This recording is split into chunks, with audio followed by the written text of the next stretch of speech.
All right, guys, can you hear me and see the slides? Well, Yes. Yeah, we can hear you. We see the slides. thank you.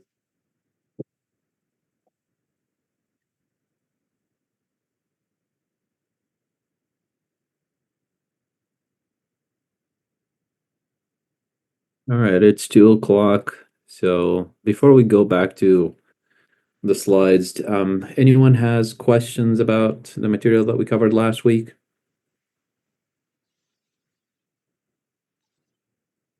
Feel free to shout out your question, because I'm not keeping an eye on the. Dr. E, Yes, please, ma'am, go ahead. what chapter is this? I'm trying to go through Canvas to upload the PowerPoint. What chapter is this? I'm sorry, say it one more time. What chapter is this one? What slide is this? The PowerPoint. The name of Like, the PowerPoint. what number of slide? What's the number of slide? Is that what you're asking? What's the name of the PowerPoint? The title. That's the enteral and parenteral nutrition? Okay. Thank you. No problem. So we started that last week. This is the second week of the series, and next week is going to be the last one. You do have 2 assignments associated with this content.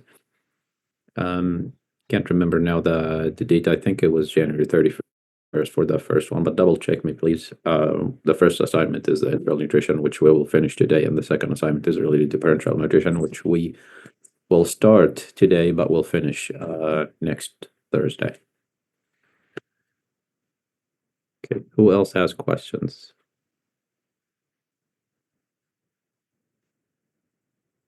All right. So, let's pick up where we left. So we were talking about enteral nutrition. I mean, in general, we talked about nutrition, what it is, and what is malnutrition. How we try to combat that by providing adequate nutrition. What are the macronutrients and micronutrients? If you can provide nutrition orally, then the first step would be to do enterally if there's no contraindications. And if you can do enteral nutrition, then you go to parenteral nutrition. We talked a little about enteral nutrition and the access points. What is short term? What is long term? What are the indications and what are the contraindications? Indications were more FYI. Contraindications are important to know.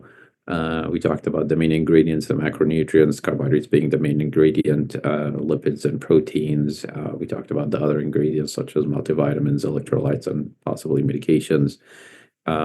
Then we talked also about the strategies of delivering enteral nutrition, like the continuous intermittent bolus and so on.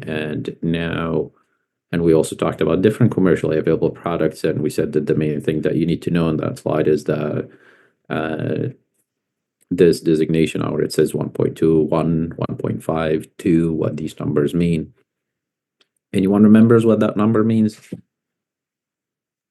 It's how many kilocalories per mil? Per mil. Good. Thanks, Ernesto. Yes, that's exactly what that means. So let's practice that a little. I think that's where we stopped the last time. And correct me if I'm wrong, but I believe that's where we left off last time.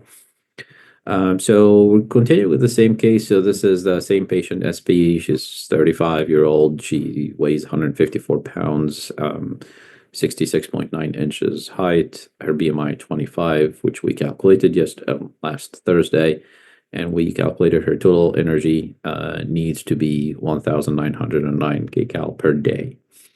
So the question is asking you now, okay, so she can't do nutrition by mouth, and we are going to start her on enteral nutrition by osmolite 1.2. That is going to be infused as a continuous infusion.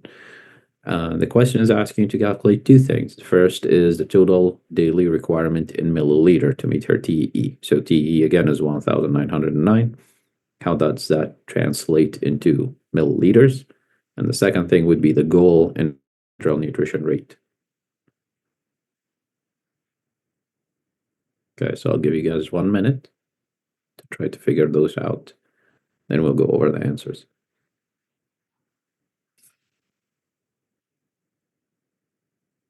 Okay. Got 1 answer for the first problem.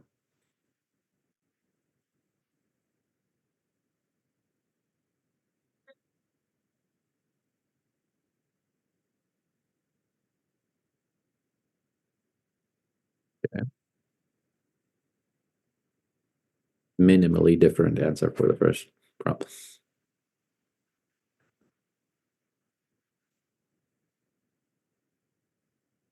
Good. Feel free to drop your answer in the chat box, either a direct message or message to everyone. Either way is fine. I'm seeing both of them, but the answers so far that I'm seeing are consistent.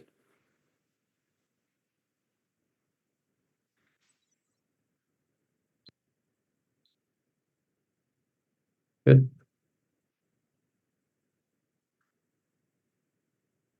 Couple more seconds.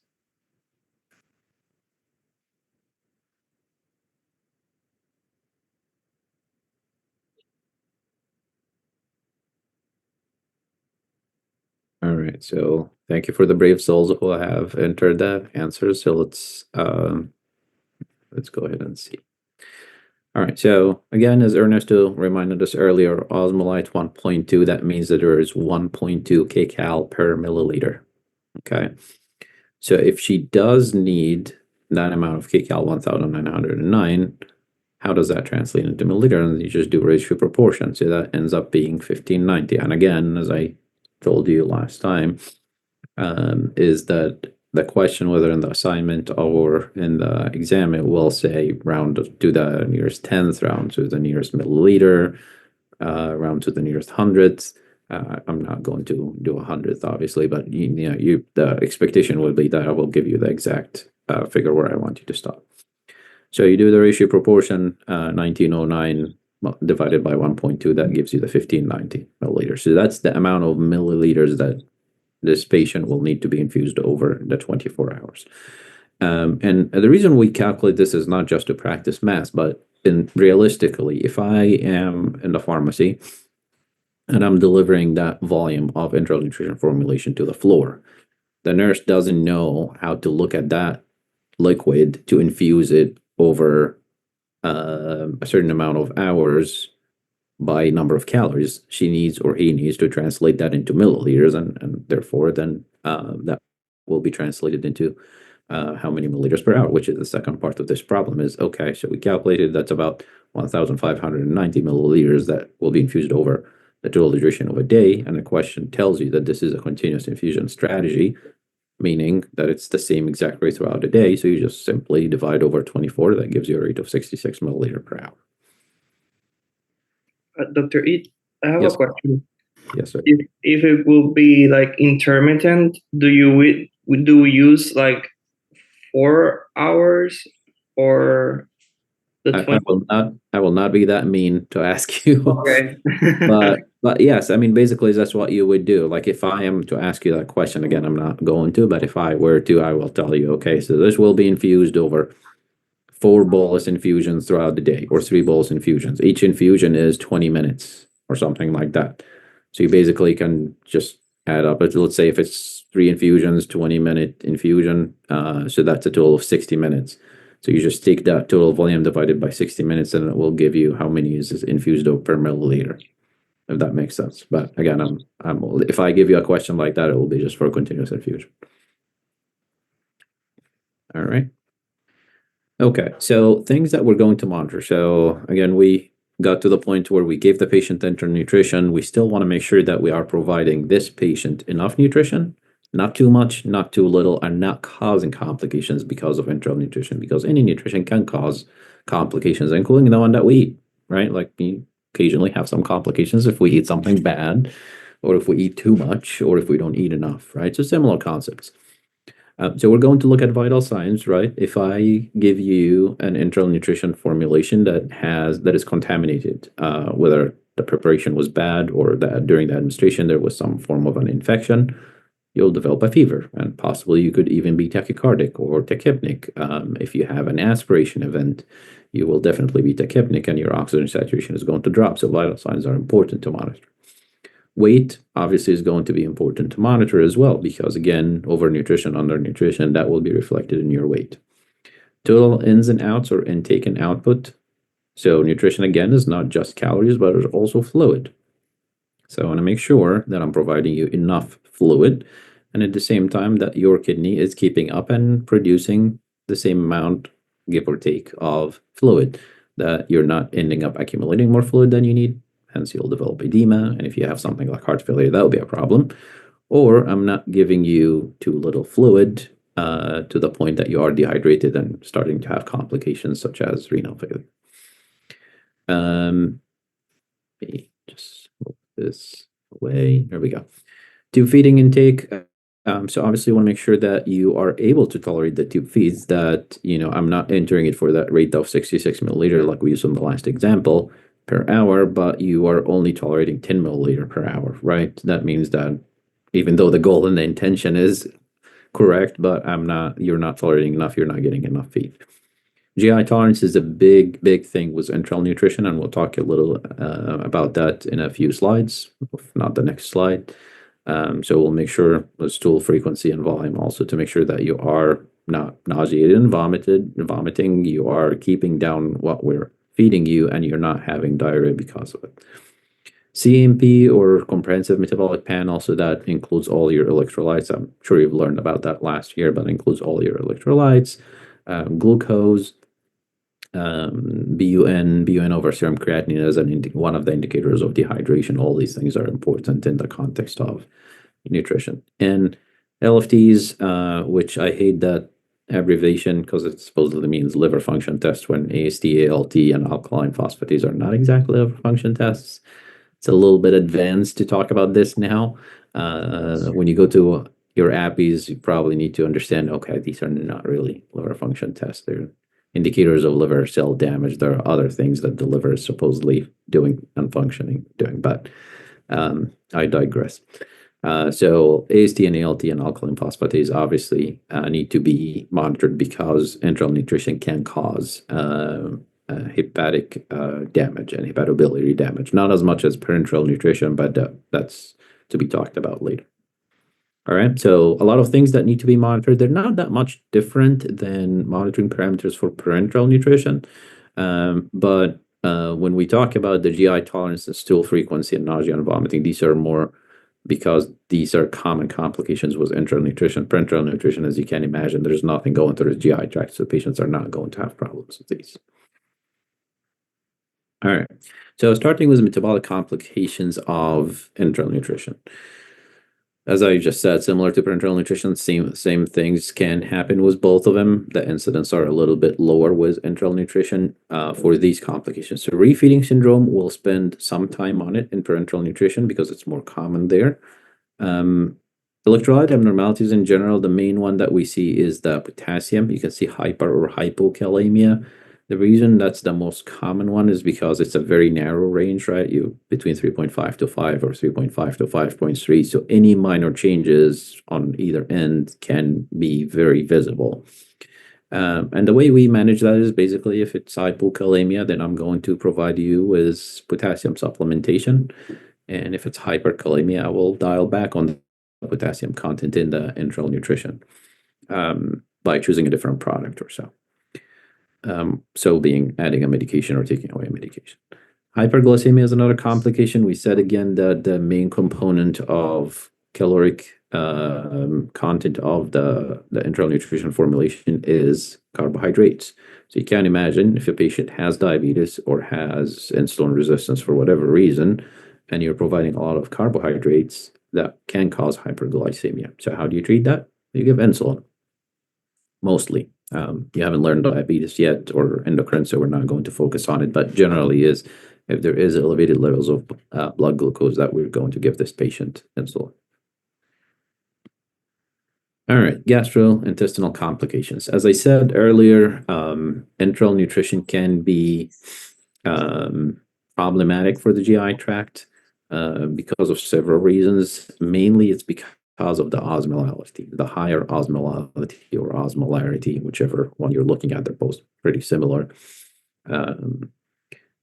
So let's talk about GI intolerability as one entity, which is the left side of your slide, then the diarrhea specifically, which is part of GI intolerability, but the frequency of it is so common to the point that I'm separating it as its own entity.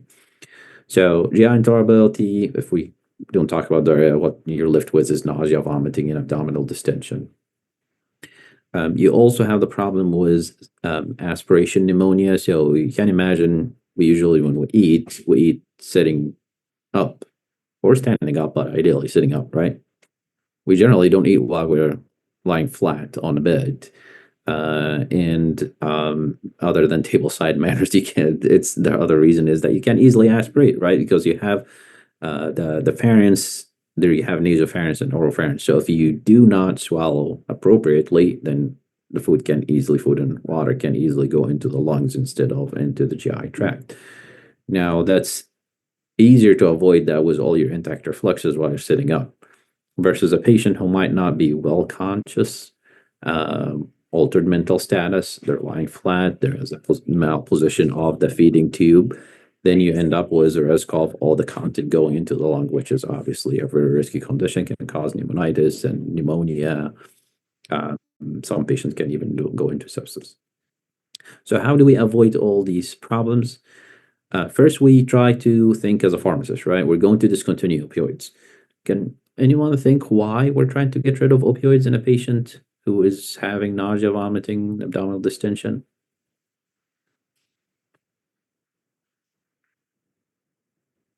What do opioids do to our GI tract? They constipate. Yes, how do they do that? By binding in the mu receptors in the gut. Yeah, that's it. So yeah, opioids, I know you haven't learned CNS yet, but opioids bind to several receptors, mainly the ones that we will focus on as pharmacists is the mu receptors.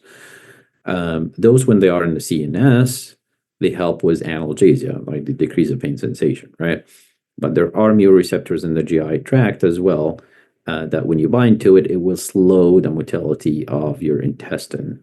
Hence, the food is not propelled forward, you develop a constipation. That becomes a problem causing GI intolerability is because if you slow the GI, the forward propulsion, and the food is going to accumulate all the way back up, right? So that can cause what? Nauseated. Your stomach is going to be full all the time, right? You're not able to push more on it. You're going to vomit it eventually. If it's not going down, it's going to go up. And obviously cause abdominal distension. All the fermentation that happened was the carbohydrate content will cause gas accumulation. So you can see all these problems. So first thing is, if you're able to discontinue opioids or at least decrease the dose, then by all means you should do that. The other thing was the decrease in peristalsis is the prokinetic drugs. Prokinetic drugs are drugs that stimulate peristalsis or kinesis of the intestine. The two main that we use are metoclopramide and erythromycin. These are the most commonly used, not just for this indication, but for any induction of prokinesis. The main thing, and I'm more wearing the preceptor hat rather than instructor now, that you worry with these two drugs is the QTC prolongation, so keep that in mind with these two drugs. But I'm not going to be mean and ask you about this here, just a random fact that you should try to memorize. Dr. E, Yes, ma'am. I'm sorry, I had a quick question if you don't mind.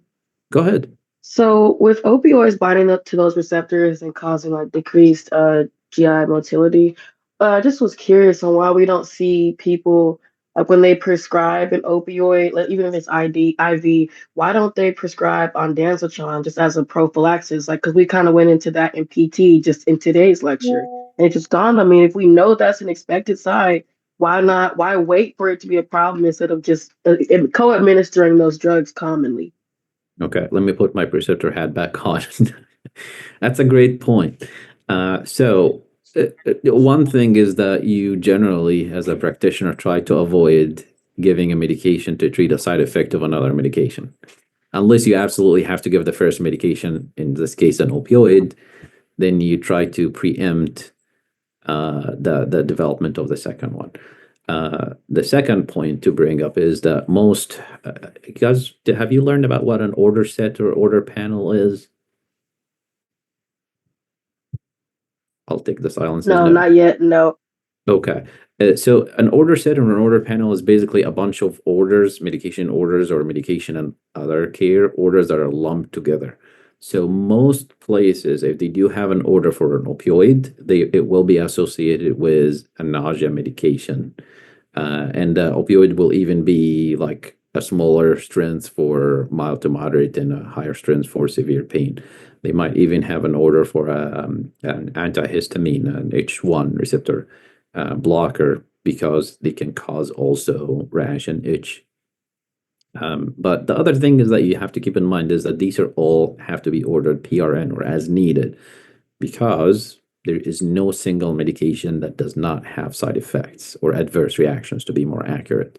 So, like I was mentioning earlier about metoclopramide and erythromycin, these can cause QTC prolongation as the main problematic side effect. QTC prolongation can cause something called torsades, which is a fatal arrhythmia. So you have to balance the benefit and the risk. But generally, if you're talking about appropriate practice, if you're describing or if you're prescribing opioids for at least a few days, that you need to have something like a stool softener, and H2, H1 receptor antagonist, 5-hydroxytryptamine receptor blockers, so like ondansetron, for example, or promethazine or something like that. But yeah, that's a good question. Dr. Eid. Yes, sir.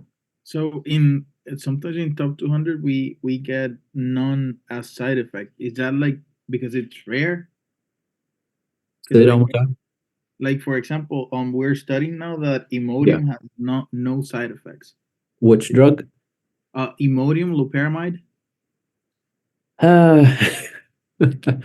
The reason I cite is because a couple of months ago, actually, we had a patient who was taking loperamide and came in with loperamide toxicity. Granted, this lady was taking something like 100 pills a day. So I don't disagree with the statement of that it doesn't have adverse reactions. It's not exactly accurate though. So I don't want to discredit the information, but generally we don't see a patient develop a side effect of loperamide. It's a very tolerable drug.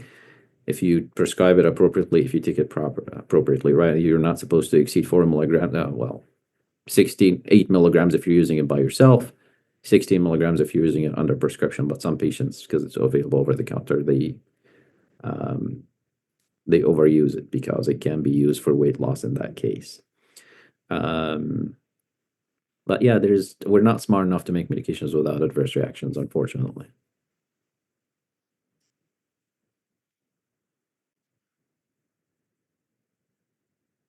Okay, so I hope you guys saw Shawnee's comment. It says when it says none, it's common side effects that occur in more than 10% of patients on the top 200 charts. Okay, it's a good clarification. Thanks, Shawnee. All right, let's go back to enteral nutrition again. So we talked about interventions to discontinue opioids as if you are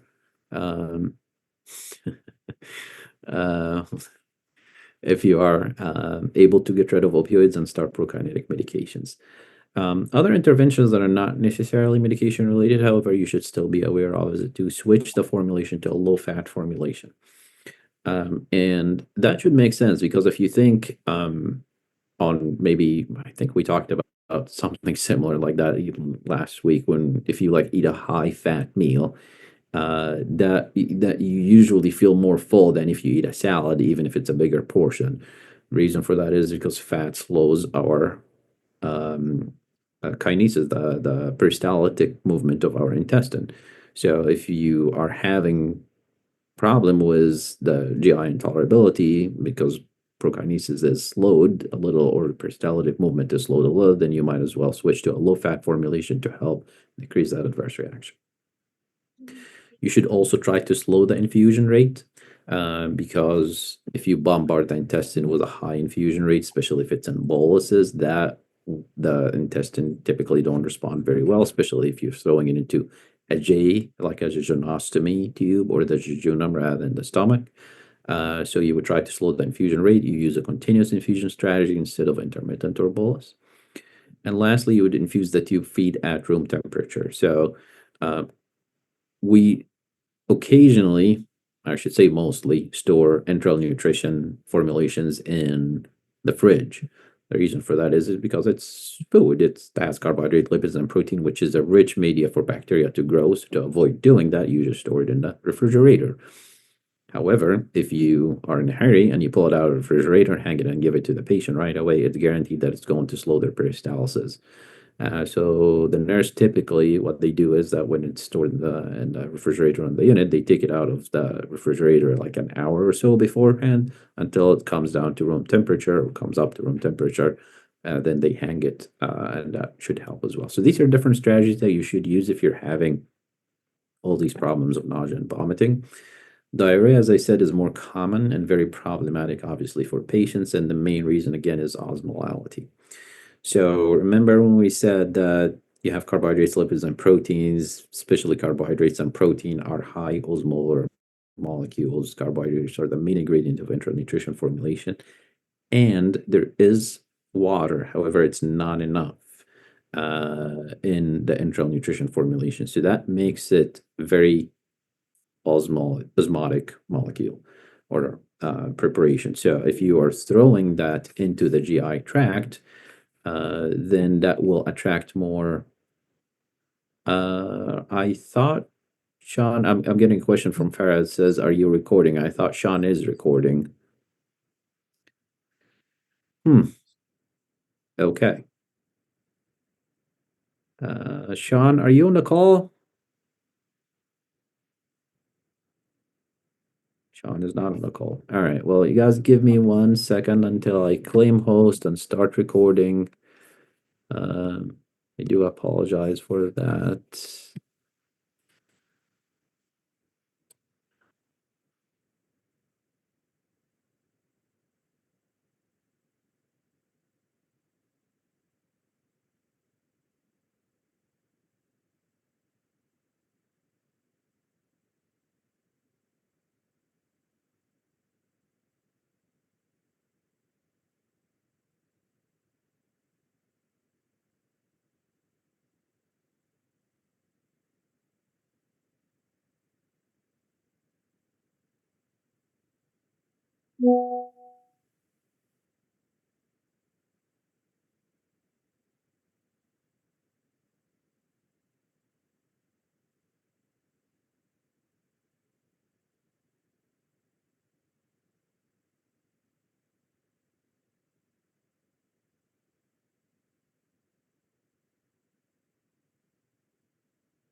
Recording in progress. Okay. You guys can still hear me and see the slides? Yes. Yep. All right. Thank you for the feedback and thank you for the reminder to record. Again, my apologies for the miscommunication. But if you do have questions about the part that is not recorded or was not recorded, please reach out to me and I'm happy to go over it again with you guys. All right, so let's pick up where we left again. We were talking about complications of enteral nutrition. We discussed GI intolerability. Then we're going to diarrhea again. Diarrhea happens because of the high osmolarity of the ingredients, particularly the carbohydrates and the protein and the smaller amount of liquid that goes into the formulation. So how do we try to avoid this is obviously by making sure that we are providing additional fluid from on top of the enteral nutrition formulation. But once it develops, you have to make sure that you figure out other things that could be possibly worsening it or causing it other than enteral nutrition. So one thing, again, thinking as pharmacists, is that drugs could be causing diarrhea. Such as that we talked about constipation, they can also cause diarrhea. Think again when we're talking about liquid formulation and they do have sorbitol and how sorbitol can cause diarrhea. So if you are using liquid formulations, make sure to check to see if they do have sorbitol ingredients in it. Also infectious etiology, just to make sure that there is no infection, because if there is a GI infection, most likely that will present itself as diarrhea. And if there are some infectious diarrheas, some of them are treatable and others are more supportive care. So obviously you want to make sure that these are the causes of the diarrhea than an infection itself, rather than, sorry, the enteral nutrition formulation itself. If none of that is the case, then it's probably the enteral nutrition. You try to do a couple of other things. You change the formulation to something that has more fluid, or possibly just different ingredients that are more tolerable. We talked about the lactose, that it's generally not used in enteral nutrition formulation. So this was a more commonly used strategy in the past when there was lactose, and patient you find that way that they are lactose intolerant, then you switch to something that's lactose free. You add soluble fibers. So fibers, again, they are soluble and insoluble. There are some of them soluble and some are insoluble. If it's a soluble fiber, that means that your body is going to be able to absorb it, and with it, it will absorb water. Okay, so that would decrease the GI output. Insoluble fibers are fibers that your body is not able to break, so it's not able to absorb, so that will stay in the GI tract. And because it's an osmolar molecule, it will suck water out of your body into the GI tract, thus causing diarrhea. So you try to avoid that and you only add the soluble fiber. Use an antidiarrheal agent, like we were just talking about, loperamide, in moderation, obviously. And worst case scenario, you cannot control the diarrhea and you cannot avoid all the complications that can happen because of diarrhea, then you have to switch to a parenteral nutrition. Questions? All right. So these were the metabolic complications that can happen. These are not the only complications, but the main ones that we see. Some other complications that happen because of all that tubing access that we use. So the tube itself can be occluded, just because you're putting some solid ingredients there, mainly crushed tablets. The enteral nutrition should be in a liquid formulation, so it's mainly going to be the tube itself. The medications that are crushed. Malposition of the tube itself can happen as well. That also is likely because of the medications, or that there is insufficient flushing. So flushing is just the amount of water that you flush the tube with to make sure that it's clean. You put the medication and you flush again, and so on. So if you're not doing that enough, that can occlude the tube as well. And lastly, which is a horrible complication, is if there is inadvertent nasopulmonary intubation. If the tube, instead of going into the GI tract, it goes into the lungs, so you're pouring enteral nutrition formulation into the lungs. All right, so let's check our knowledge again. A patient is receiving enteral nutrition, begins to develop diarrhea. The provider turns to you, the well-educated pharmacist, and asks, hey, what can I do to treat this patient's diarrhea? Which of the following is a treatment strategy for EN-associated diarrhea? Is it change to high osmolarity EN product? 2, discontinue the product altogether? 3, change to an enteral nutrition product containing a higher soluble fiber content? Or 4, give loperamide 4 milligram times 1?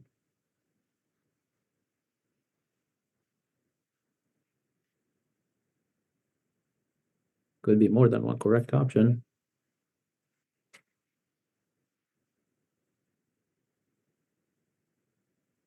What do you guys think?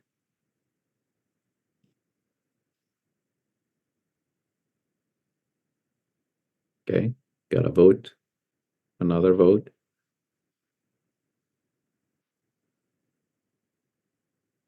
Okay.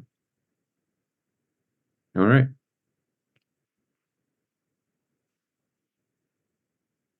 So let's talk through this.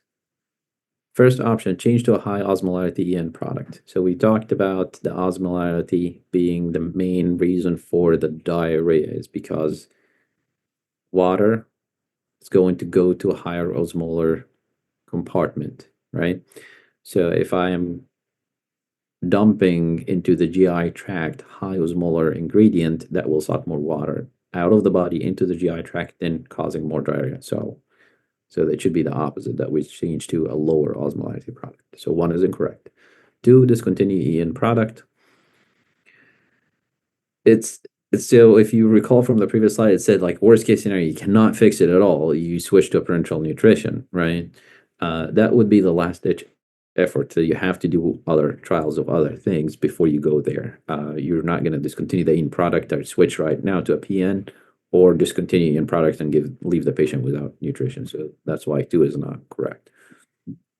3, change to an EN product containing a higher soluble fiber content. So that is correct, because we said soluble fiber is a fiber that is the body's able to break and absorb, and because it's an osmolar molecule and your body is taking it inside, it will take more water with it as well, so decreasing the content of solid and liquid content into our ingredients into the GI tract, thus decreasing diarrhea. And lastly, give loperamide 4 milligrams. So we said that loperamide is an antidiarrheal medication. So it would help a little with that situation. So you could use it as well. So correct answers are 3 and 4. The question doesn't say select all that apply. If it's an exam question, I'll tell you select all that apply. So this was more just to get you thinking a little. All right. So medication administration. So these patients are going to need to be on medications, hence they are in a hospital or a long-term care facility or an assisted living facility or anything that requires a little bit more attention than a patient who's home. You would rarely see a patient on enteral nutrition and staying home. So because they are sick, they need medications. And because they need medications, we have jobs. So how are we going to give them medications? So we talked about this before. The access point for the medications is, if possible, is going to be the stomach over the jejunum. And that, again, for several reasons, is because the stomach is a bigger organ compared to the jejunum, which is a much smaller caliber, right? So if you have a medication that's not available in a liquid, what are you going to do? You're going to have to crush it. So if you crush it and you put it in the stomach, if you put it in the jejunum, that will clog up the tube. It will probably not go well in the jejunum, and it will prevent enteral nutrition administration. Versus if you put it in the stomach, not a big deal. The other thing is that you're following the same path of administration of regular medications in general, right? So if it's a medication that needs to be exposed to the stomach low pH and you are bypassing that and you're giving it directly into the jejunum, it's not getting activated, right? So that's why the preference is always to give the medications in the stomach. Second point is that liquid dosage forms are preferred because of what we just said. Obviously, again, sorbitol, I probably mentioned this point several times already now, and you were sick of hearing it, but it happens quite often that there's a lot of liquid formulations have sorbitol in them. So we try to avoid having inducing diarrhea by that problem. Third point, which I kind of alluded to, is flushing the tube. So again, enteral nutrition formulations is going to be highly concentrated. It doesn't have a lot of fluid in it. So you have to provide additional hydration on top of it. So when you're using the medications, you're using that for making sure that the medication doesn't clog up the tube. So you flush before you give the medication and you flush after you give the medication to prevent the clogging of the tube, but also to provide hydration. So it's usually about 15 to 30 milliliters. The nurse has the regular flushes the tube, that clears the tube, then puts the medication that's either liquid or crushed tablets, administer it there, then another flush to clear the tube, then give the medication. If there are several medications, you just have to follow the same process. Usually you just use a smaller volume, about 5 to 10 mLs, versus if it's just one medication, then you give that volume. The main thing is that you do not mix the medications together because they can affect each other, and do not mix the medications with the enteral nutrition formulations. If you look at package insert of several medications, it will tell you if you can crush it or not, but it will tell you if medication can be crushed. It will say mix it with applesauce or mix with soda or something like that. So, but no medication should be mixed up with the enteral nutrition formulation. The other thing to worry about, which we'll talk about more next lecture, is holding the enteral nutrition for several hours for certain medications. For certain medications, that if you give too close to the enteral nutrition, they can be deactivated or they can affect the nutrition itself. So we'll talk a little bit about that. I think the last slide maybe of this slide series. But just something to keep in mind that there are some medications that you absolutely have to stop the enteral nutrition for hours before and after you give the medication. All right, so that is it for the enteral nutrition. What questions do you guys have? Dr. E, Yes, sir. so when you hold the medication for 1 or 2 hours, is that indicated for the medications that says that you shouldn't eat, or or you have to have an acidic environment for the medication to be absorbed? That's why you have to hold it. Yeah, so yes and no. So the last part about the acidic environment isn't necessarily applicable here, but the first part is taking a medication in an empty stomach is exactly what that is. So let me explain this a little. So let's say, for example, fluconazole. You guys have learned about fluconazole yet? I'm going to take that as a no. So fluconazole is an antifungal. That's a medication from class called azoles. Those need the environment, the stomach environment, to be highly acidic for it to be activated and absorbed. If you give this medication with another medication that decreases acidity, that medication is not going to work. Do we give fluconazole in an enteral nutrition or an enteral feeding tube? Yes, and it can go into the jejunum. But generally, you try to avoid that because it needs to be exposed to an acidic environment. So mostly, it's going to go into the stomach. But you don't have to hold the medication, the enteral nutrition for it, because it doesn't. These two don't interact with each other. It just, if it goes into the stomach with a whole ton of enteral nutrition or no enteral nutrition at all, it ends up in an acidic environment, it will be activated. Versus if we're talking about something like, give me an example of a medication you guys have learned about that you need to take on an empty stomach. A direct acting antiviral like Myverit. Okay, yeah, that's very specific. Tacrolimus. What was the second one? Tacrolimus. Tacrolimus. Oh, okay. It's hard for me to go into these two drugs specifically without giving you too much details that are not related to enteral nutrition or parenteral nutrition. I'll give you the simplest example. That's something that I guarantee you'll see in your practice wherever you go, whether it's inpatient or outpatient. Levothyroxine. You guys have heard of levothyroxine, right? Yes. Okay.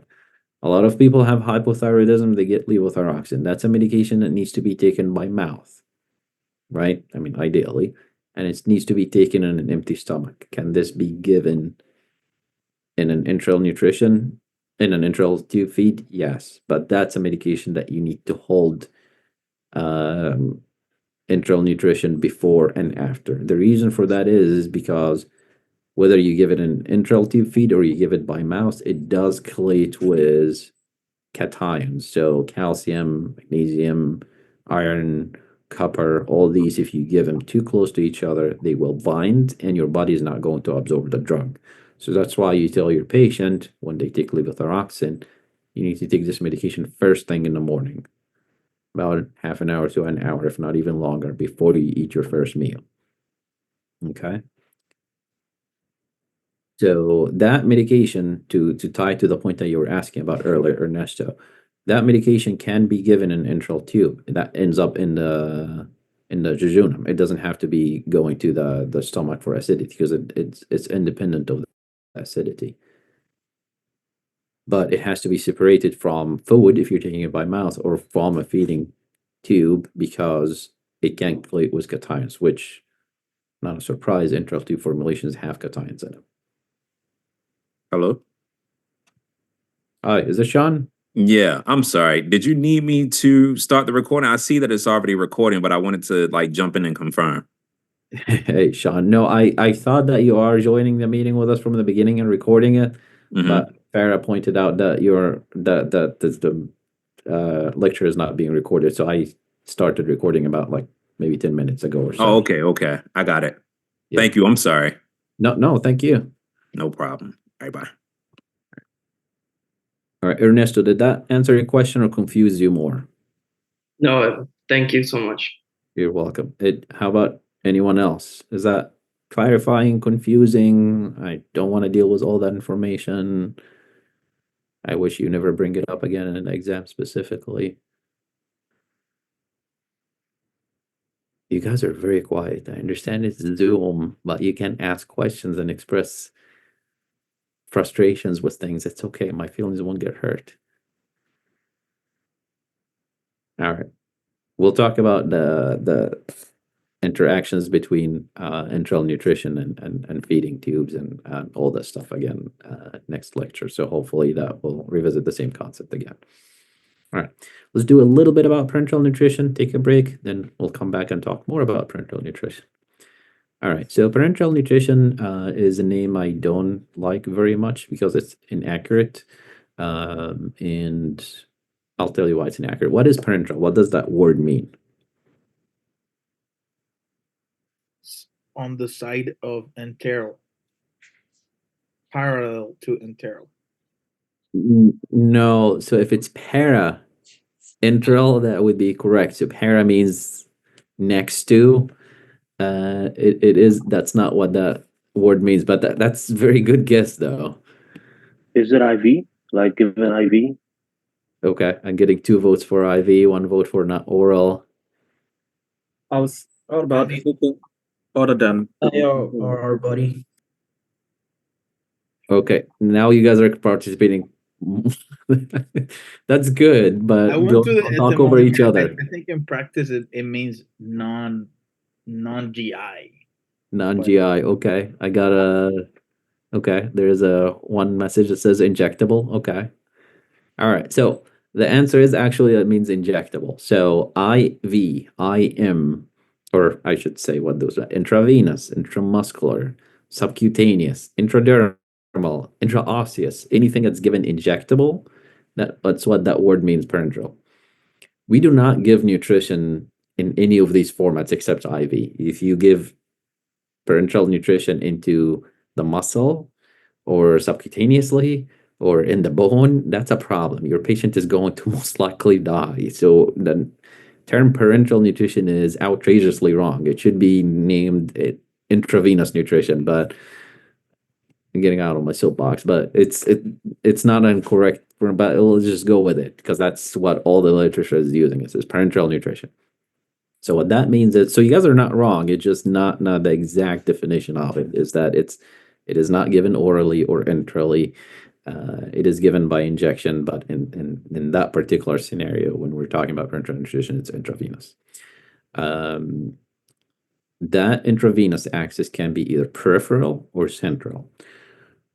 So when we're talking central, if you see in the picture on the right, central is usually closer to the heart. So we're talking about like superior vena cava, the subclavian, if you remember from your anatomy and physiology classes. These are big veins that have very wide caliber. They have very high rate of blood flow. So you can put stuff that are very highly osmolar there and it will get washed out quickly, redistributed to your whole body very quickly. It takes high osmolar molecules versus peripheral when we're talking about your antecubital fossa, so like this area here in the around the elbow or even more distal. These are peripheral lines, so these are much narrower veins. So if you go to get your labs drawn or something for your regular annual check, this is what they're going to use. They're going to access these veins. So much narrower, not a lot of blood flow. So these are going to need a lot less osmolarity going there. All right. So when we're doing parenteral nutrition, we're doing parenteral nutrition when we cannot do nutrition anywhere else, right? Like a patient cannot eat by mouth, we cannot deliver it enterally, or we tried enterally, but we failed. So we have to give parenterally. Otherwise, the patient is not going to be fed. All right. So access again, central versus peripheral. Neither one of them is the best way. You just have to think of your patient as what is the best way for the patient. So central parenteral nutrition, as I said, this allows you for higher osmolarity, which you will prefer to do that if you're going to have your patient on parenteral nutrition for a long period of time, right? You need the higher osmolarity is going to be with amount of nutrition that you're providing to the best possible, like your patient's TEE or total energy requirement per day is, let's say, 2,000. You can't provide enough carbohydrates and proteins to give that amount and provide that osmolality in a peripheral line. So obviously you're going to use a central line for that case. These patients are going to be in these nutrition formulations for longer than a week or two. Some patients, unfortunately, they stay on parenteral nutrition for the rest of their lives. So obviously you're going to need to have a central line. Versus you have a patient who developed some ileus or something after surgery that resolves within a week. Do you need to be that invasive and give them a central line that goes into very close to the heart that increases the risk of developing infection? You don't really need to. So you can just give them a peripheral line provide them with some form of suboptimal nutrition through a peripheral and parenteral nutrition, and that would be good. So again, there's neither one is better than the other. It's just what's best for the patient that will determine which one you're selecting. So, osmolality and how are we choosing the route? So, osmolality of parenteral nutrition, similar to enteral nutrition, is going to be mainly dependent on amino acids or protein, dextrose, or carbohydrates, right? These are the big players. Lipids don't really actually provide a lot of osmolality, like very minimal, if any. So your protein are going to be for amino acid, which is a building block of protein. It's about 10 milliosmol per 1 gram of amino acids. I'm not going to ask you to memorize these numbers, but just to give you an idea of how high the concentrated these ingredients are. Dextrose are about 5. Electrolytes are also play a role in osmolality. And next semester, you'll learn about, in renal, you'll learn about isoosmolar, IV fluids, and hypoosmolar and hyperosmolar, and so on. So you'll learn sodium is the main one. So that's about 1 millismol per milli equivalent of individual ingredients, again, mainly sodium. But the big one is amino acids or protein and dextrose. So these are the ones that the patient needs, just like everything else, but they increase the osmolality, hence they are going to determine your axis central versus peripheral. So the exact number, which that one you need to know the number of, is the maximum osmolality tolerated by a peripheral line is 900 millismol per liter. If you go more concentrated than that, i.e. higher number, then that is too concentrated to be given in a peripheral line. Again, that peripheral line is small caliber, not so much blood flowing there. That osmolality is going to burn through that vein, and your patient is going to have thrombophlebitis, and the tissues are going to be inflamed and possibly even develop an ulcer there. That's how bad that can be. So if you are one day working on making a recipe for parenteral nutrition, which a lot of inpatient pharmacists do, and you check the axis and it's peripheral, you should not exceed 900 milliosmoles. Now, that's important to know because of the consequences of doing it, but at the same time, when you are making that recipe and you're thinking, oh, I care about this patient and I want to give this patient exactly the amount of calories they need through protein and lipid and carbohydrate to meet their total energy requirement. But if I put these numbers in there, that osmolality is going to go above 900. I guarantee you that's going to be the case. There's not a single patient, even emaciated 90-year-old patient, the requirements are little, it's still not going to get there. It's going to exceed that 900. So it's a matter of balance. Okay, do I want to give them all the nutrients? Probably not.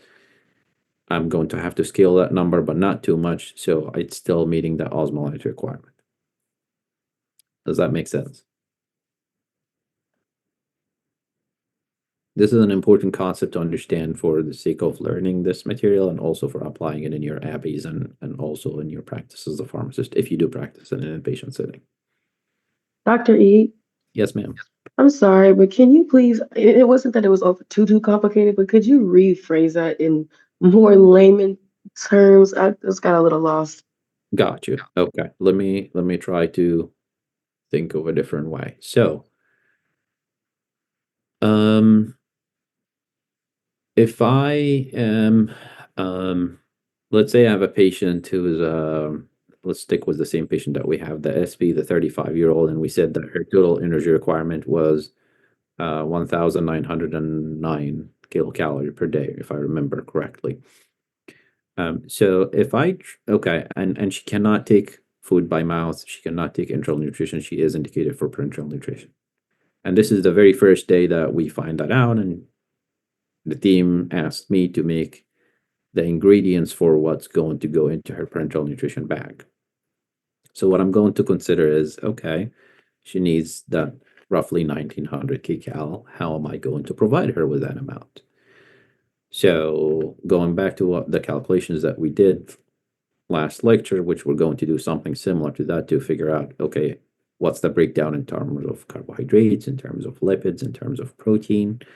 So let's say roughly, which is not correct. Let's say we're going to say a third is protein, a third is carbohydrates, and a third is lipids. Again, that's not correct, but just to make things easy. And let's say the number is what's a good number to 1800? Let's say that her energy requirement is 1800. So if I'm doing that 1800, a third of that is 600. 600 kcal have to go through as a protein, 600 kcal have to go as a lipid, and 600 kcal have to go as carbohydrate. You guys are following so far? Yes. Okay. So in my mind, okay, she needs those 1800. I'm going to give her 600 through these individual macronutrients. The 600 through lipids, they don't cause a lot of osmolality. I don't have to care. I don't have to worry about it. Okay, I'm giving her the full 600. Okay, how about carbohydrates? That gives her some osmolality. So that will raise the osmolality of my final bag that all these ingredients are going to go to. Okay, we're okay so far. Now we go to protein. That, as the slide says, it's 10 milliosmoles per gram. So to give her that amount of the 600 kcal protein, that's going to be a lot of grams of amino acids, which means that will be a lot of osmolality. So if I put all these ingredients in that one bag, that osmolality is going to be really high. It will be like 1200 or something. So, okay, that's fine. I have a bag that gives her all her needs. So she is well nourished. But does she have a central line? She doesn't have a central line, which is this is the first day we're figuring out that she needs parenteral nutrition. Okay. Does she have a peripheral line? She's hospitalized. Hopefully she has at least one. Okay. Now I have a bag that has 1200 kcal, milliosmol per liter, but she only has a peripheral line in which your max osmolality is 900 milliosmol per liter. I'm a rogue pharmacist and I'll be like, I don't care. I want to give her all the electrolytes, infuse that bag through that line. Then that content of that bag is so concentrated that it will burn through that vein. It will pull all the fluid from the surrounding tissues, and it will start dissipating into the surrounding tissues and causing it to be necrosed. So that's why we try to, instead of doing, okay, giving her the full amount of calories, I'm not going to give her everything. I'm going to give her a little bit. So when I put all these ingredients together, the osmolality of this final product is not that much. It's still less than 900. She doesn't have a central line. We'll figure that out later. And I can give her that bag and it will infuse through a peripheral line and it will be okay. Does that make sense? Yeah, that was a lot better. Thank you. You're welcome. Dr. Reed, Yes, sir. is there like a specific time that you have to dose like that you need to dose not no more than 600 milliosmoles per liter, or you can give like several boluses of that medication? So it's not a medication. It's a parenteral nutrition. Sorry, yeah, the parental nutrition. Yeah, sorry. Yeah, no, you're good. You're good. I'm just making a clarification.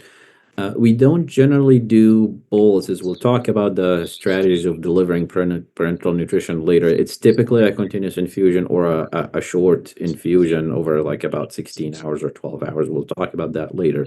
But boluses, that would mean that you will have to infuse a big volume over a short period of time, which that it will go, whether you're talking about a peripheral line or a central line, that's still too little of a caliber to take pushing like a liter over a short period of time. So that we generally don't do that. And even if the vein would be able to do that, the osmolality is going to be very high for a peripheral central line to push that big volume in a short period of time. So generally, it's more of a continuous infusion over 24 hours or an intermittent over a shorter period of time, like 16 hours or so. Thank you. You're welcome. And the number is 900, just to make sure that that we got that number. We're good? What other questions do you guys have about this? I know this is a little bit difficult to comprehend. You guys are ready for a break? You guys are too tired to even say yes? Was it Yeah, I'd someone? like a break. Yes, break. We need it. Okay, Yes. okay. It's 2:59 now. Let's meet back at let's see if I'm generous. 3:07. How about that?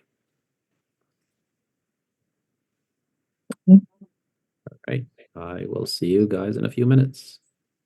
Dr. Heed, Ma'am, hi. I hi. think you have your camera, your Zoom set up in a way that you're not seeing the camera. You're missing a lot of action going on.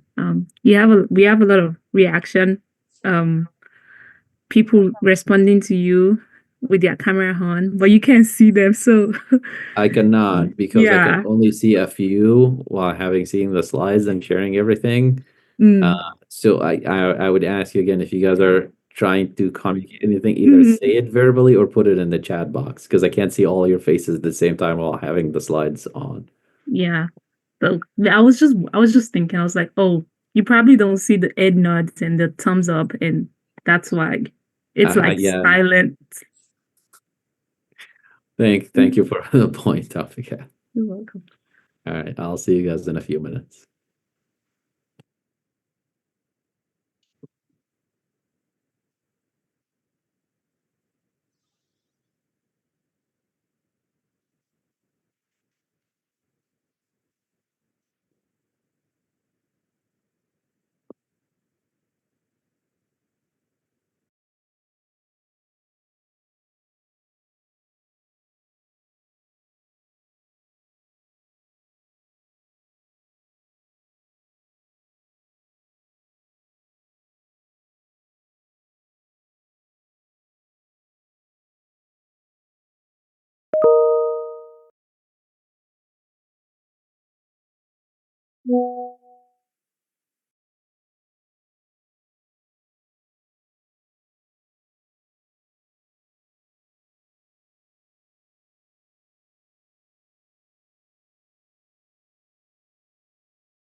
Okay, guys, we should be back to the slides. Still have some content to go over, so let's get back to it. So we talked about osmolality, how we're going to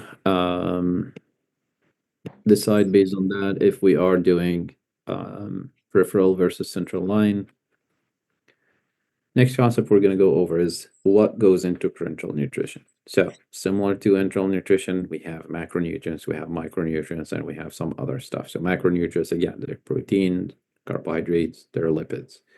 Micronutrients, so that involves electrolytes. You have vitamins, trace elements, and minerals that sometimes are considered micronutrients, sometimes are not considered micronutrients based on which piece of literature you're looking at. It's pretty much the same thing. And obviously fluids. The fluids that go into enteral nutrition don't have to be sterile. If you can use sterile, so when we're talking about the flushes, these are usually sterile flushes. When we're talking about the enteral nutrition formulation itself, it's usually sterile. It doesn't have to be, but you try to use it as sterile preparation to avoid any contamination. If we're talking about parenteral nutrition, that absolutely has to be sterile because that's going into the bloodstream. So that's why it's SWFI or sterile water for injection. All right, so the example I give you earlier about like a third of each of the macronutrient, like as I said, that was incorrect. So that's not the case. That what we do, and this is the breakdown of what we do. So when we figure out what is the patient's the metabolic requirement or the TEE for the whole day, then how do we figure out what comes from which ingredient? And it's usually a range for every single ingredient. So for proteins, it's about 10 to 35. It's roughly about a quarter of it. Lipids are about the same thing. Carbohydrates, again, are going to be the main ingredient. The main ingredients of enteral nutrition, the main ingredient of parenteral nutrition, and the main ingredient of any nutrition that you take in general, unless you're, you're dieting or you're more health conscious than I am. But generally, carbohydrates are going to be the most readily available source of calories. So that's why you see this breakdown is going to be the bigger ratio. So let's start with protein. So for every gram of protein, and this number you should know, for every gram of protein, it provides you with 4 kcal. Okay. The protein typically is a combination of essential and non-essential amino acids. If you do recall, essential amino acids, these are amino acids that your body cannot make, so you have to take from an outside source, versus non-essential that your body typically makes, but it's still helpful to get it from an outside source as well. So it's a combination of both. Nitrogen content, this is more of an FYI, so you don't have to know that piece of information, but nitrogen is a metabolic byproduct of protein, right? So sometimes we calculate that ratio just to make sure that we're not providing too much or too little of nitrogen. So protein goals. How do we calculate? As you saw from the previous slide, we said it's about 10 to 35%. Well, which number do we choose? It's typically based on what number that particular patient needs. So for a healthy adult, it's about 0.8 gram per patient's body kilogram. Okay. You might see that as 0.8 to 1, 0.8 to 1.2. Generally, the number I would ask is about 0.8 gram per kilogram. So if we go, let's just do practice, easy math. A patient who's generally considered about an average weight of 70 kilograms, what does that number mean? How many grams of protein do they need per day?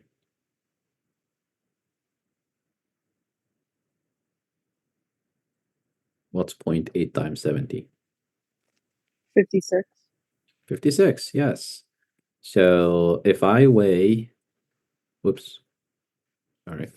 If I weigh 70 kilograms and I'm a healthy adult, I need 56 grams of protein per day.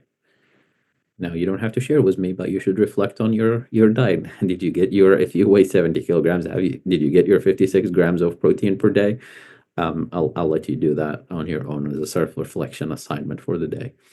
But that's usually the range that we go for healthy adults. There are some other complications that require more protein, as when we talked about in the previous lecture. So trauma, stress factors, when we're talking about the stress factors last Thursday, these would require more proteins because your tissues are under significant stress.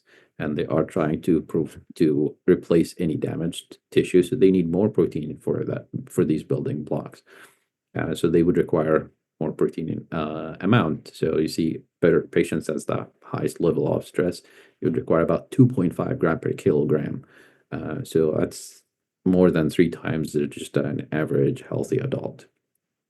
You don't have to memorize that 2.5 gram per kilogram, but just to give you an idea, the number that I want you to memorize in the slide would be that 4 kcal per gram, the first bullet.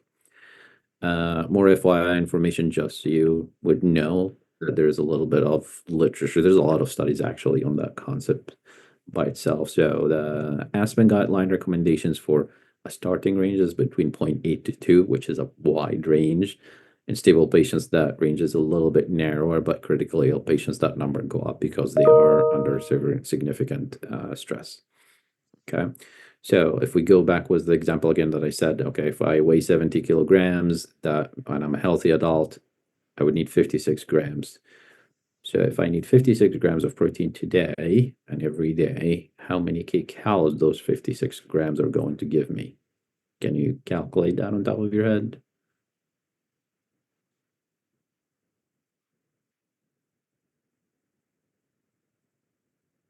You don't have to calculate the number. You can just shout out how you think you're going to do that math.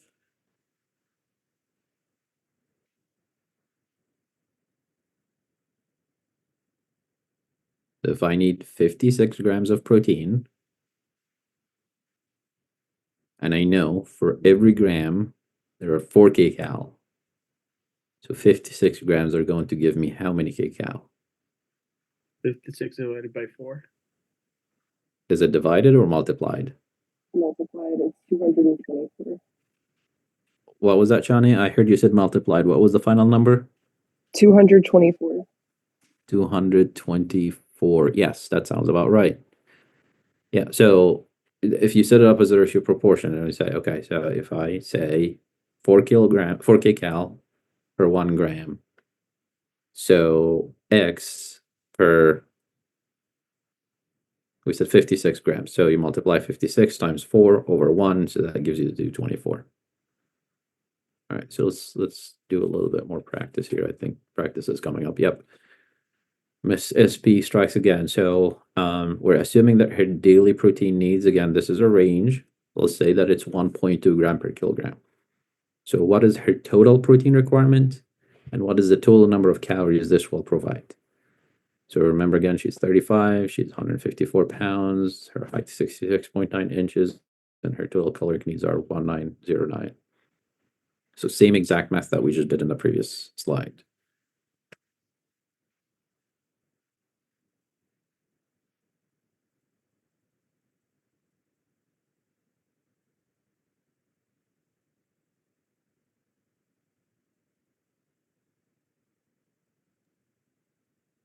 You have to change the pounds to kilograms first, right? Yes, that is correct. So because it's in everything is measured in kilograms, so the pounds and kilograms, I think if I remember correctly, I was 70 kilograms, 154 divided by 2.2. Here, I'll do the math with you guys on my phone quickly. So 154 divided by 2.2, so that's 70 kilograms, and we know that she needs 1.2 gram per kilogram. So how many grams of protein does she need per day?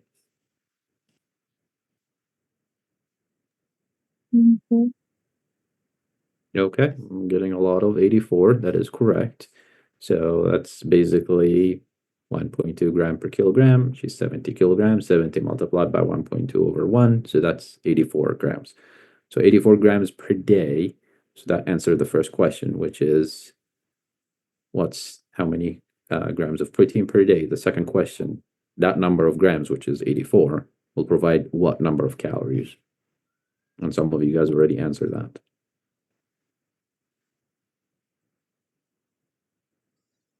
So remember again, the number I asked you to memorize is that for every gram of protein, there are 4 kcal that are provided.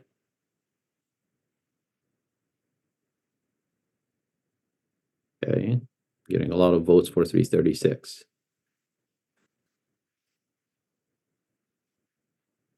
All right. So yeah, so we said 1.2 gram per kilogram, 70 kilograms, so that's 84. Total number of calories for 84 multiplied by 4, that's 336. Easy math. Makes sense? If you haven't heard before, went on a break. Tawfiq told me that I can't see your faces, so I don't see all the nods. So hopefully that's what you're doing now for me to share the slides. I can't see all of your faces, unfortunately. But or the thumbs up. But if you have questions, please either type it in the chat box or just speak up. All right. So take this one step further. So we figured out that she needs 84 grams of protein per day, and that will provide 336 calories. Now you're in the pharmacy, you get an order. Okay, well, she needs 336 grams. How am I preparing that? It's not like I'm going to get my stock bottle, pour it on a scale, and then measure that number of grams. No, you have it in a stock solution that is sterile. The concentration is 10% weight per volume. Okay. So to get those 336, how are you going to get that out of that stock solution? How many milliliters of that stock solution will provide you the 336 calories or the 84 grams? How do you set that up?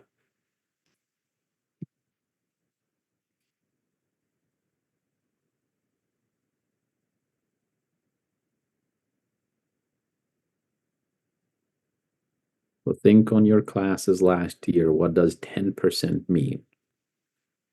Because if you figure that out, it would be just lining units up next to each other to make sense. 36. How much was it? 336. So it would be. I can't hear you very well, Jose. It would be 33 points. No. 336. No, never mind. Let me make the math entirely. That would be 33.6 mils. Okay. So keep in mind, let's start with the first step, and hopefully I have the right answer on my slides. Otherwise, that would be a problem. Yeah, I do. Yes, good. You guys made me question myself for a second.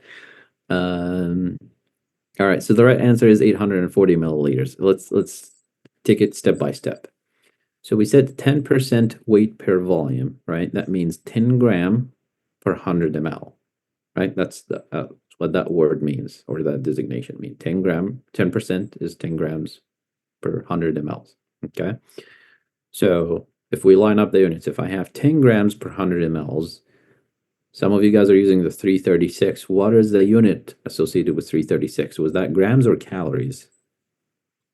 Calories. Calories, right. So we're not using calories, we're using grams, right? So we know that it's 84 grams are providing 336 calories, both important pieces of information, but the one that I need for that answer or for that question is the grams. So if I have 10 grams per 100 mLs, but I need 84 grams, that comes in what mLs? So 84 or X. So X equals 84 times 100 over 10, or 84 times 10, which is 840. Did we all get that? Yeah. Who didn't get it?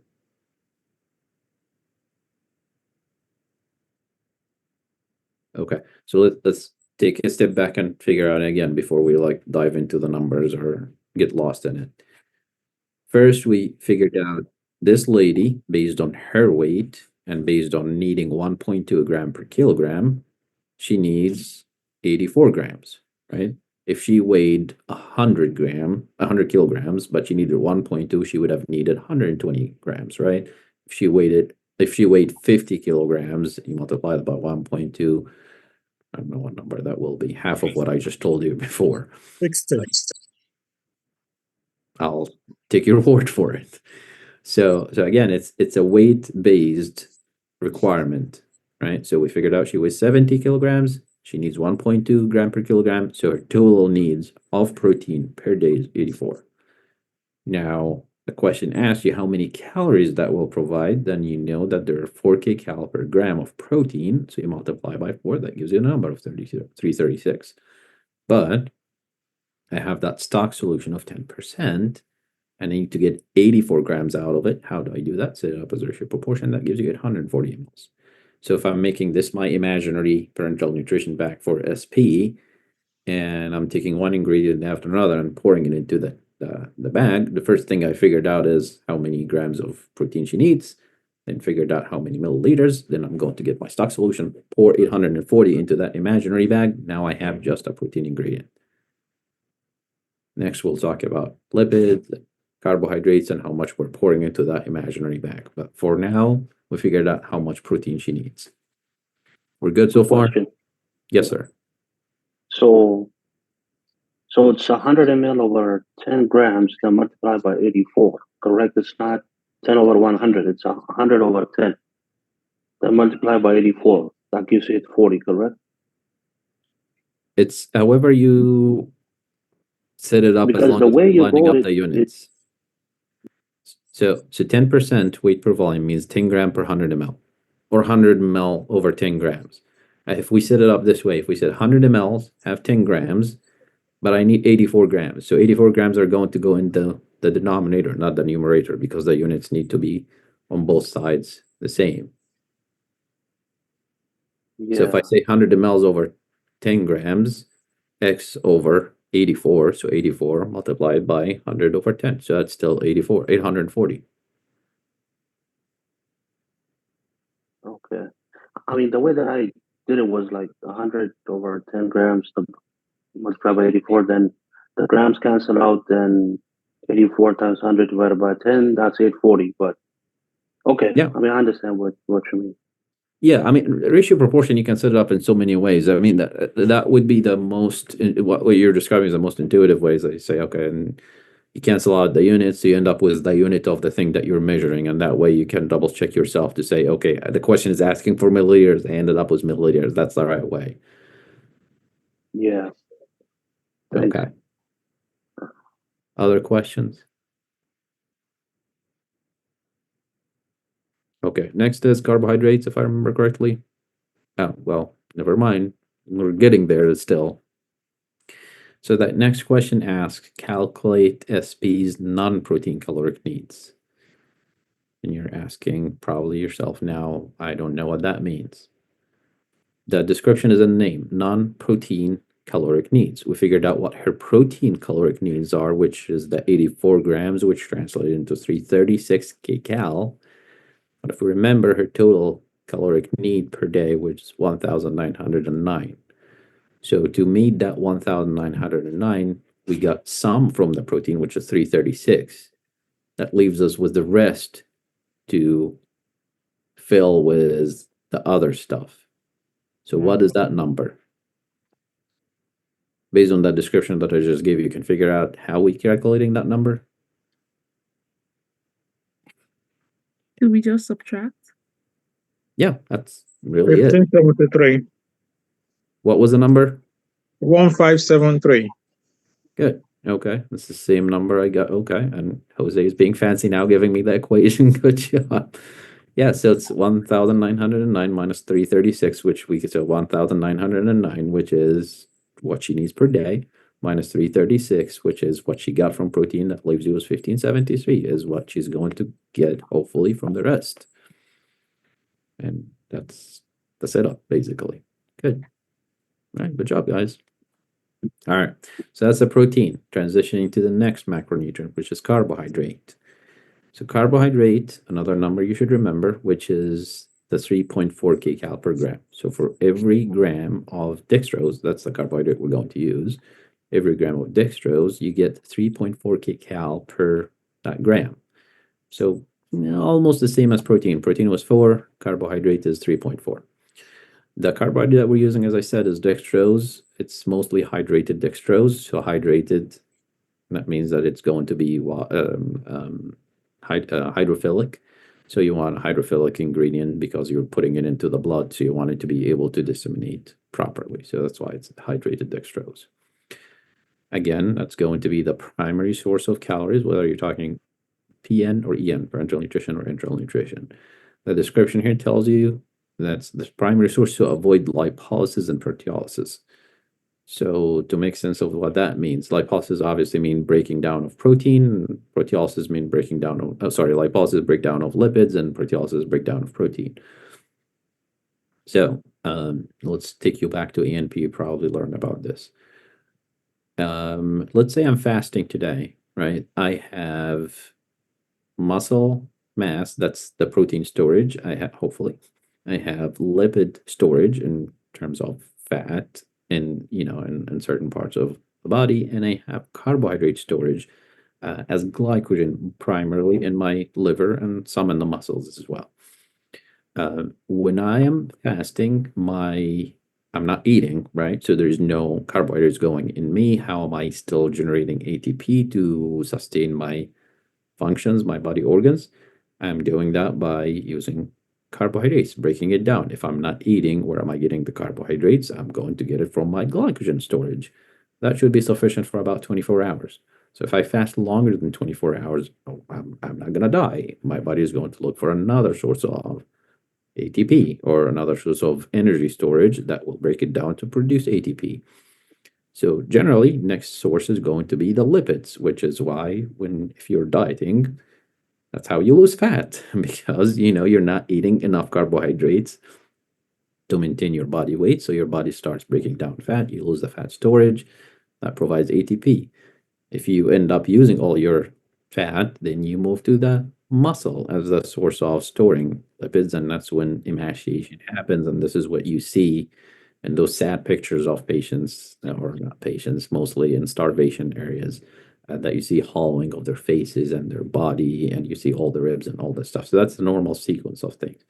Obviously, you don't want to starve your patient, so you want to provide them with a lot of carbohydrates so they don't start breaking down their lipids and their protein. So that's the long-winded explanation of that bullet point, which is an important concept to understand, that this is what we're trying to avoid by providing sufficient nutrition. Okay. So next bullet point shouldn't be a surprise to you that a minimum of 50 grams of carbohydrate per day is required to avoid ketone production. So ketone is a byproduct of lipid metabolism. So again, as the next step to break down is the lipids after you don't have enough carbohydrates. So a minimum of 50. That's a number you don't have to remember, but it makes sense. It's a small amount of carbohydrate. If I go eat like a small bag of fries, that has a lot more carbohydrates than that number. Imagine that we're talking about total intake for a whole day. So that's the minimum number. Another number you shouldn't have to, it's an important number to know in general, but not for the exam. So you don't have to memorize it, is that the amount of carbohydrates, so the bare minimum is about 50 grams. The maximum of amount of carbohydrates to give for the whole day is 7 grams per kilogram per day. So that's weight based. Beyond that, you're providing too much carbohydrate, even for a non-diabetic patient to tolerate, and they're going to develop hyperglycemia and complications because of that. So again, the main number I want you to know on that slide is the 3.4 kcal per gram, and it's mainly hydrated dextrose. So let's apply more math on this patient. So how many grams of dextrose will be needed to provide 60% of SP's daily caloric needs? Remember, again, we said the 3 macronutrients, there are ranges. So that's why I'm giving you exact number. Like I said, for her protein is 1.2 gram per kilogram. For her dextrose, it's 60%.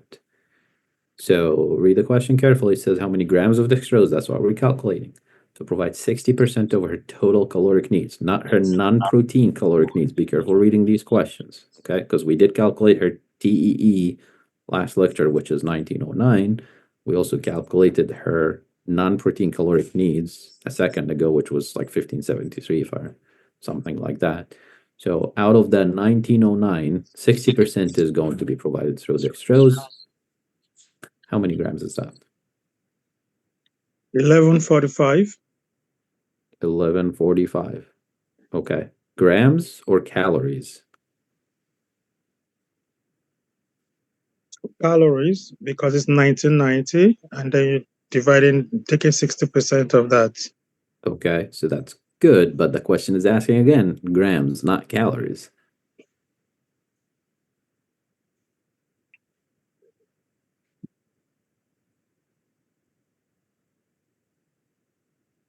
Okay, I'm getting very different answers. All right, so let's do that quickly. So we said the total caloric needs for the whole day are 1909. Question is saying she's going to get 60% of those raw carbohydrates. So first, let's calculate 60% times what 1909. So it's 1,145. 336. 7. So 1,145 kcal are going to come from dextrose. But that's not what the question is asking. The question is asking how many grams. So how do I convert kcal to gram of dextrose is by the number that I asked you to memorize, which is 3.4 kcal per 0.4. gram. So basically you're going to divide this over this, and that will give you 337. So if I set it up again, 3.4 kcal per gram, but I want 1,145 kcal per x grams. So x grams multiplied by 3.4 over 145. It's actually the other way around. So the 1,145 over 3.4. So Divided by 3.4. What was that, Kingsley? Now we're just mounting that it's 1145 divided by 3.4. Yes. Yeah. Yeah. So that number is 337. Okay. Some of you said 336.9, which is also correct. Okay. So did we get that? Because like I said, I got a lot of different answers. So I the was question, divided by 4. I thought about the traditional like carbo. I thought of it as a carbohydrate too. That's why got I you. different. Okay. So yeah, that's good Divided by to know. 3.4, not 4. Yeah. Yeah, so keep in mind that we're talking about dextrose here. So the question here was two questions in one, which is probably why I threw some of you off. So in the previous example, we like went step by step, but this question is a little bit tricky because it's two things that you have to do to keep in mind that it's asking about grams, it's asking about dextrose, it's giving you 60%, it's talking about the total caloric needs. So again, first we said this is her total caloric needs. Walk yourself through the process and talk it out. That way you're less likely to miss the answer. So total caloric needs is what the question is asking. Okay, 1909. Question is saying 60% of that. Okay, what's 60% of that number? That ends up being 1145. Okay. The question is asking about how many grams of dextrose. This is kcal. All right. Well, Dr. E told me to remember one number on that slide, which is 3.4 kcal per gram. Hooray, now I know how to convert that kcal to grams by setting up ratio proportion. It ends up being 337. Does that make sense? Questions? Comments? Concerns? Complaints? Okay, lipids. Lipids provide 9 kcal per gram. I'm not going to ask you to remember this number because the calculation is a little bit different. Because why would I give you a third number and make things easy? Let's make things a little bit more complicated. That's not my preference. This is how it's calculated generally, is that we calculate when you relate the volume or the weight to the number of calories. In lipids, we don't do that. We just do it by the percentage. Why? I don't know. Someone decided to make our lives a little bit more miserable than it needs to be. But generally, it's available as 20% and 30%, the concentration of it. So that, again, that's weight per volume. So 20% means 20 grams per 100 mLs, 30 grams per 100 mLs. We're not going to measure it that way either. Just remember that the 20% is going to give you 2 kcal per milliliter, and the 30% is going to give you 3 kcal per milliliter. Did you guys follow that? I know, Kingsley, me too. That's the first time I learned about it. I was not happy, but at least it lines up. It's an easy number to remember. 20% 2 kcal per milliliter, 30% 3 kcal per milliliter. So that's the number you need to memorize on that slide. Other information to know, but you don't absolutely have to know that the third bullet point is that it shouldn't exceed 60% of total calories provided. Why? Because that's number one, it's too much. You're providing a lot of lipids, which can have a lot of other metabolic complications and cardiovascular complications. But two, the immediate problem is that it has a lot of triglycerides specifically, and triglycerides can irritate your pancreas and cause acute pancreatitis, which is a very morbid condition, can be even fatal. So again, you don't have to memorize that number, but just be aware that that's a complication that can happen because of giving excessive lipids. Again, reiteration of the same thing we said before is that lipids do not affect the parenteral nutrition osmolarity significantly. It's again, the proteins is the big one, the carbohydrates is another big one, and the electrolytes to some extent. Okay. Last bullet point in the slide, non-soybean oil formulations are preferred in parenteral nutrition. Why is that? So most parenteral nutrition that are lipid parenteral nutrition or injectable lipid emulsions, as the fancier, newer name is, instead of saying intravenous lipids, most of them are soybean-based formulations. These can actually cause hepatic dysfunction, which we see quite often in patients on parenteral nutrition. So the shift in the market or clinical practices to use non-soybean oil formulations. However, when you use non-soybean oil formulations, you can end up with essential fatty acid deficiency, and that will get mentioned again in a later slide. But just to know that with soybean oil-based formulations, you have hepatic injury. With non-soybean oil formulations, you have essential fatty acid deficiency. So it's not like one is better than the other. Otherwise, then that worse one would have disappeared from the market. All right. So, still same patient. How many calories will need to be provided through lipids?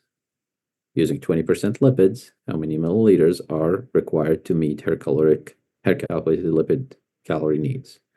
Okay, so let's ignore the second question for now. First question, how many calories will need to be provided through lipids? You're probably asking yourself, wait, what happened? When we talked about carbohydrates, you told me the specific number, which was 1.2 gram per kilogram, right? When we talked about that was protein, sorry. When we talked about carbohydrates, you told me that she needs 60% of her total caloric needs. Why are you not giving me here the ratio? The reason is because that's the last ingredient. We figured out that she needs 1909 in total. We gave her a specific amount through carbohydrates. We gave her a specific amount through protein. Whatever is left that she needs is just going to be simply given through lipids. So that's why I'm not giving you a specific number. Does that make sense? Someone already gave me an answer. I'm not gonna mention the name, but good job.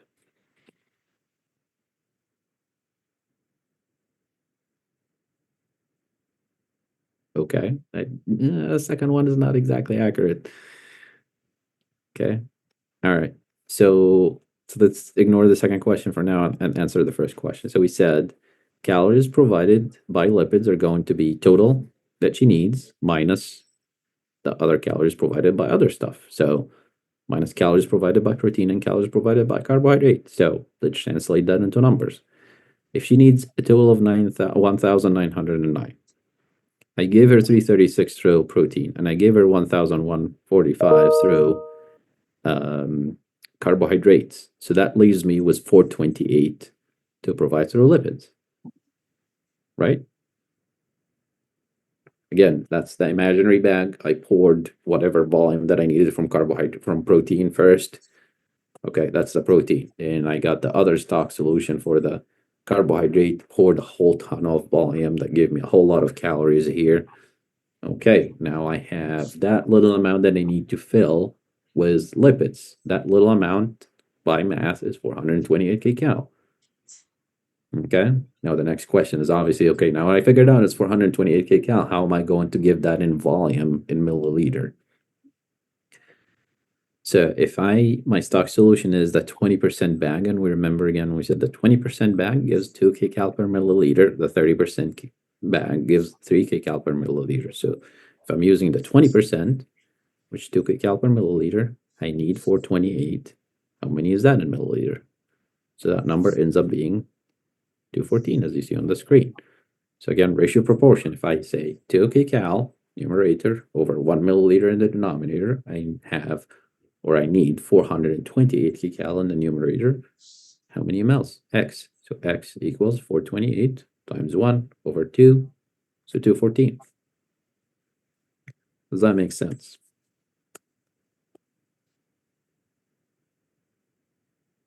What questions do you guys have?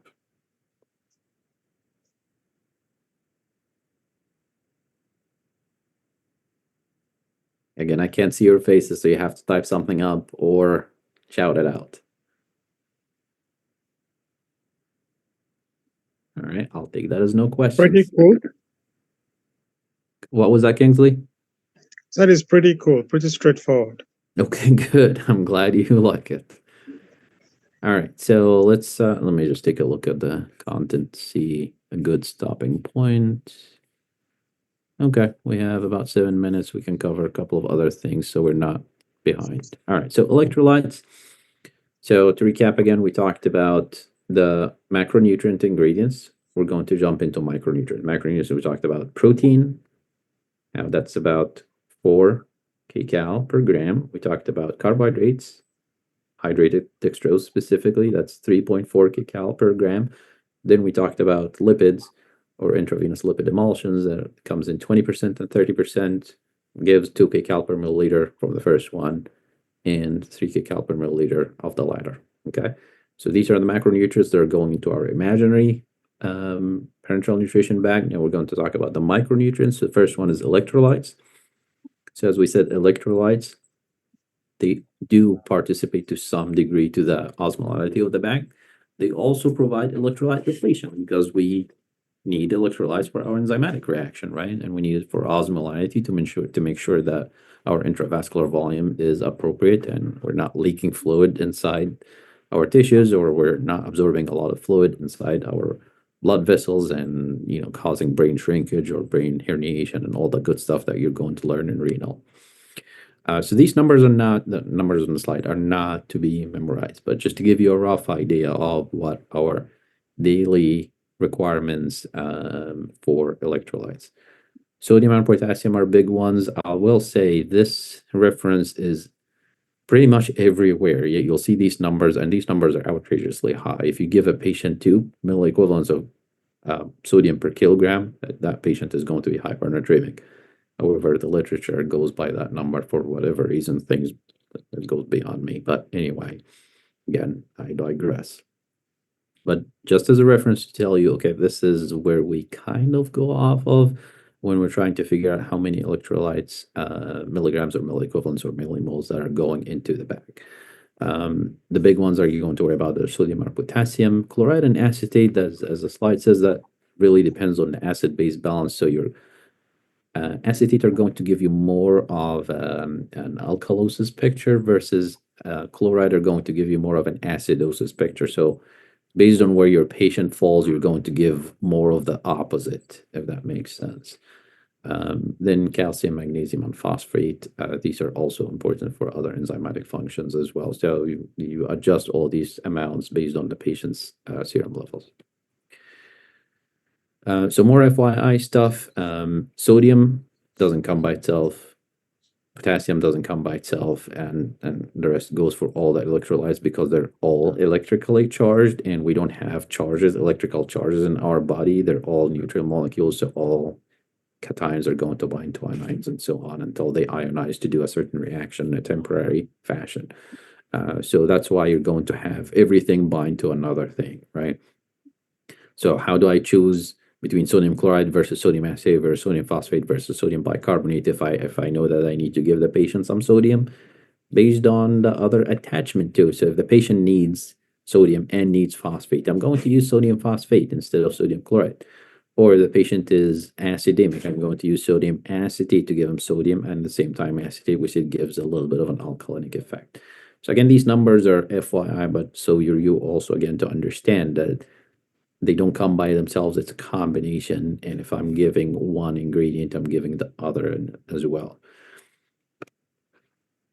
All right. So the one big thing that you're going to see in clinical practice that is related to parenteral nutrition is the calcium and phosphate. So calcium is a cation that's positively charged +2. Phosphate is an anion that's negatively charged -3. It can be even higher.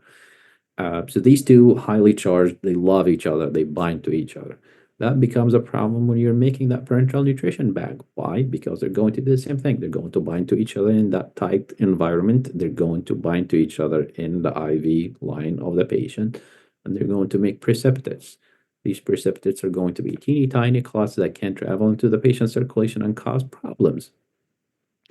So there is a certain number we try to avoid giving too much of the calcium and the phosphate to avoid causing the patient to have a thrombotic event like a stroke or a DVT or a PE or something like that, obviously. And basically what you try to do is just to avoid giving too much of them. You try to flush the patient and, it's more things that you need to know. But basically the management is going to be, see if the patient needs calcium, you're going to provide calcium outside the bag. If they don't need the calcium, just don't add calcium into the bag generally. If the patient has deficiency of one of the two electrolytes or both, you try to treat the underlying condition rather than giving the supplementation. And if you have to use both of them, use the calcium gluconate instead of calcium chloride, because calcium gluconate is less likely to bind to the phosphate because of just the structure of the molecule. So it's less likely to cause precipitate formation. All right. Let's wait until that for the next time so we can practice more math related to electrolytes. I think that's a good stopping point for today. What questions do you guys have? Are you going to be posting all the calculations that you did earlier?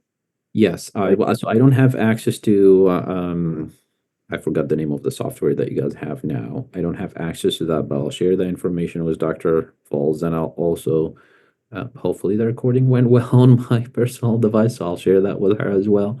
So hopefully she'll be able to post that pretty soon. Thank you again for the reminder about the recording. But again, the golden rule is if you have any questions about anything, please, I'll type up the email address again in the chat box. So you guys have in case you forgot. So if you have any questions, please send me an email and we can go over things together. Great. Yes, sir. Yes, sir. 2 questions coming up. Yeah. Go ahead. I have a I think you asked first. Go ahead. Yeah, I have a question, just general question. Is this like why also we check for IV compatibility for the calcium phosphate and other substances that can maybe form precipitates?